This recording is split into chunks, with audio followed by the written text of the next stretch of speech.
Hey everyone, welcome back to Miniature Painting 101, a series of videos where I teach you all about painting miniatures start to finish and everything in between. This is part 40. I can't believe we're already at part 40. Dips. Time to talk about some shading varnishes that are called dips. So let's start off with the big question, what exactly are dips? As I just mentioned, it's a type of a combination of shading and varnishes that are in one. They're typically made by a company called Army Painter, and they're called quick shades. It's a type of dip, and quick shade is just a specific name of a dip, and it is really cool. It's just a combination of varnish and a shade. It comes in 3 different colors.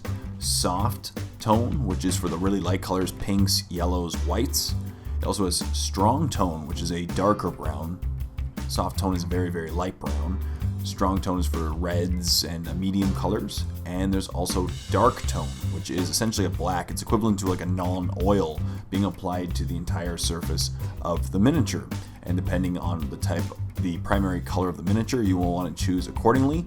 Or if you want to be on the safe side, choose the lightest color that is associated with the lightest color that you really want to shade on the miniature.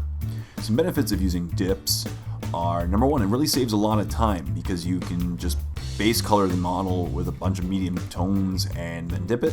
Number two, it saves a lot of money because it cuts the number of paints you need into about 1/3 of the original number. And 3, it provides extreme protection for the miniature since it itself is a varnish, and then typically you apply another varnish over it to get the final finish you want. So essentially you're double varnishing the miniature, and it really does protect the miniature from scrapes and breaking in the future.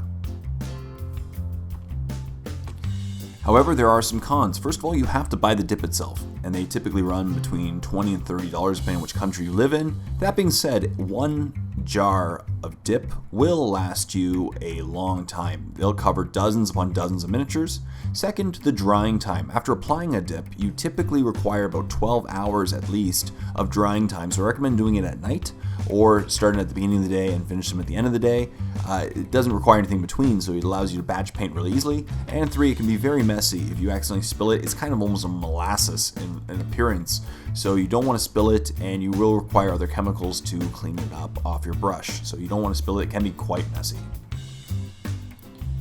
So today we're going to apply a quick shade dip to this miniature. It is a Tactical Marine from the Dark Angels, and as you can see, it has been base colored, but it's pretty flat in color since I only applied one color to each surface, other than the fact I used an extreme highlight color for the edge highlights on it. So here's all the paints I used. Now typically you think 8 paints is a lot, but each set of paints is typically representative of maybe 3 or 4 paints, because I would base coat, shade, and then 2 highlights. So what I recommend doing is, for an armor type, use the primary color such as Caliban green.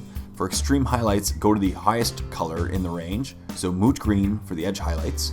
And then for the rest of the colors, I just typically use the medium tone that I would do for the first highlight. So Evil Sun Scarlet for reds, Iron Breaker for metallics, Ushabti Bone for browns, and then I use gray liner for the gaps in the armor, white for the white symbols and the dots in the eyes, and liquid gold from Vallejo to do the golds.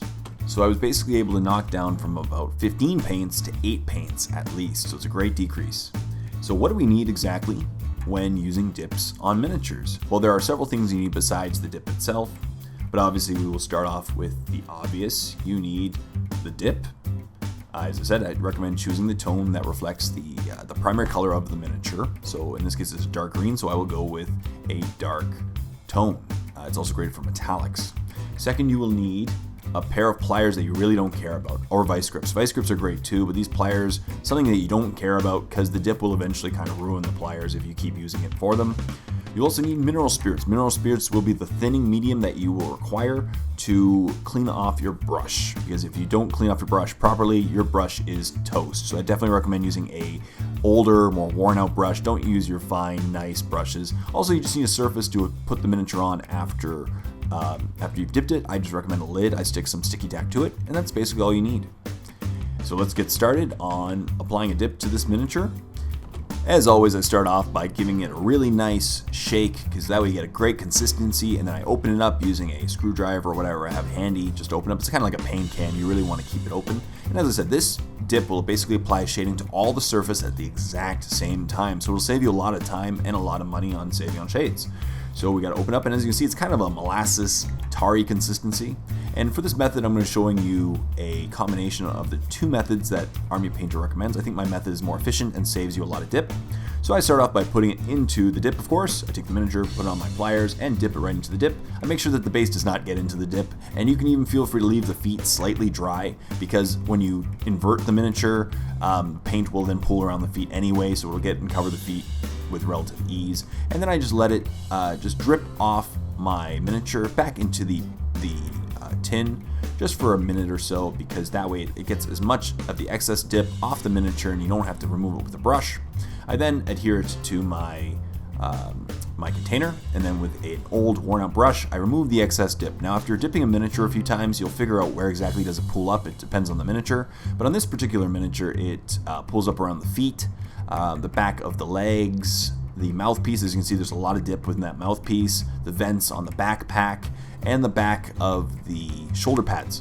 So using my brush, I'm just going to remove as much as I can, and then I put it right back into that tin. The goal is to save as much money as you can. This stuff is expensive, so you don't want to waste it. I don't like the flicking method that Army Painter recommends, because it wastes a lot of dip. And the other method, you basically have to apply a lot with your brush, and it kind of ruins your brush in the short term. So this method saves you dip and your brush, and that's why I like it so much. And as I said, I'm just removing all that excess dip from these surfaces, and then putting it right back in the tin where it belongs. You either want it on your miniature or on the tin. You don't want to waste anything in between. And when done, remember to seal it up properly. Make sure it's completely sealed. Sometimes I even take a rubber mallet to it, just make sure it's completely sealed, because you don't want the air getting in. If the air gets in, it will ruin your dip in a very short time. And then to clean off my brush, I just simply pour some mineral spirits into a cup, and take my brush and clean it off. Make sure it's cleaned out very thoroughly and then wipe dry. If any excess dip is left on the brush, it will ruin it, because it dries extremely hard and you don't want to ruin your brush. Obviously, do not use any sable, very nice fancy brushes. Use your old, more worn out brushes for this. I'm just using an old synthetic. And here's what the model looks like after a minute or so, after the dip has been applied. As you can see, it's now settling into all those recesses and giving some great definition. And it's going to dry very, very shiny. So give it some time to dry. I let it dry between 12 to 15 hours usually. And as you can see now, when it's dried, these quick shades dry extremely shiny. They're very glossy, and they're a varnish / shade. But now there's some great tonal variation in there. As you can see, the crevices are very much darker. That's why I stuck with the middle tones, because now in the recesses, it looks like it's the base color. So it saves you a lot of colors and time. But of course, many people don't want that strong of a shine on their miniature, especially if you're painting on like skin. So then you just simply apply whatever varnish you want to the surface. So you're double varnishing the surface essentially, one with the dip, one with an extra varnish. I'm applying here a satin varnish because I like a little bit of shine but not too much to the surface. And the second that the varnish hits the surface, this dip absorbs it and just removes that excess shine. And that's what we want to do. Just remove that excess shine so it's not too ridiculously shiny.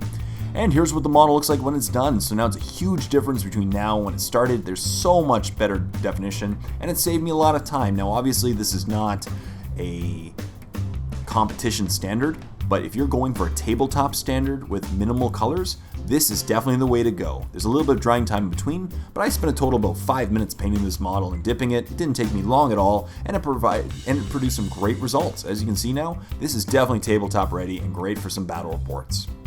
So thank you very much for watching this episode of Miniature Painting 101. I really hope you enjoyed it. And stay tuned for part 41, which is just around the corner next week as always. But if you can't wait for that, check out The Warp. Click on the link below for a free 14-day trial to my premium YouTube channel, where not only we get to see the next 6 months worth of Miniature Painting 101 episodes, you also get to see start to finish painting tutorials, battle reports, and just some awesome wargaming content. So go ahead and check out The Warp. I think you'll really enjoy it. So thank you very much for watching. Until next time, this is Jay saying, happy painting, everyone.